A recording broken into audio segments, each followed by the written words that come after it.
শেষ মুহূর্তে বেচাকেনা জমজমাট রাজধানীর পশুর হাটগুলোতে, তবে দাম নিয়ে রয়েছে মিশ্র প্রতিক্রিয়া। ঢাকার এখনও হাটগুলোতে পর্যাপ্ত গরু আছে। দেশে বিভিন্ন স্থান থেকে গরু নিয়ে আসা ব্যাপারী ও খামারিরা বলছেন, কাঙ্ক্ষিত দাম পেলেই তারা গরু বিক্রি করে দিচ্ছেন। কিছু হাটে টানা বৃষ্টি আর জলাবদ্ধতায় পশু দেখতেই হিমশিম খেতে হচ্ছে ক্রেতাদের। এদিকে রাজধানীর পশুর হাটগুলোতে ছাগলের বিক্রিও বেশ জমজমাট। আজ মধ্যরাত পর্যন্ত ঢাকার হাটগুলোতে চলবে বেচাকেনা, তবে তা নির্ভর করবে ক্রেতা উপস্থিতির উপর।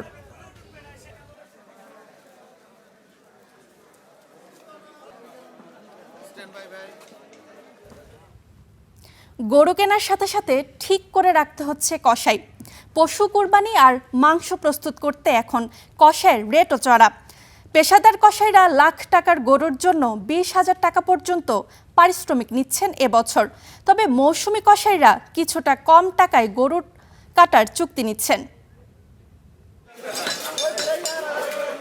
কোরবানির পশু প্রস্তুত করতে দরকার দক্ষ হাতের ছোঁয়া, আর সেই সুযোগেই ঈদের আগে কসাইদের কদর থাকে আকাশচুম্বী। পশুর দামের সঙ্গে পাল্লা দিয়ে বাড়ছে কসাইদের মজুরি। এবার 1 লাখ টাকার গরুর জন্য কসাইদের দিতে হচ্ছে 20,000 টাকা, অর্থাৎ প্রতি হাজারে 200 টাকা। তবে ঈদের দ্বিতীয় ও তৃতীয় দিনে এই হার কম থাকে।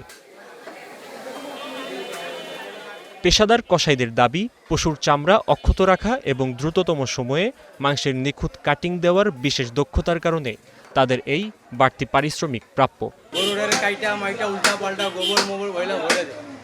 আমরা তো সুন্দরভাবে করে দিই, এই জন্য টাকা একটু বেশি। আমরা তো কষাই অরিজিনাল, আমরা তো ভালো মতন কাইটটা দিব। ওরা তো মচিরা তো যেমনে পাইব অর্ধেক চামড়াতে লাগাই দিব মানুষ। আমরা প্রত্যেক বছর 1200, হ্যাঁ, পরের দিন 150, এর পরের দিন 100, এরকম করি। রোজকার ব্যবসা, ঠিক না? আমরা অল্প কাজ উঠায় 5-10টা বাসে। মধ্যবিত্তদের জন্য বিকল্প হিসেবে সর্বোচ্চ 10 থেকে 12,000 টাকায় মিলছে মৌসুমি কসাই।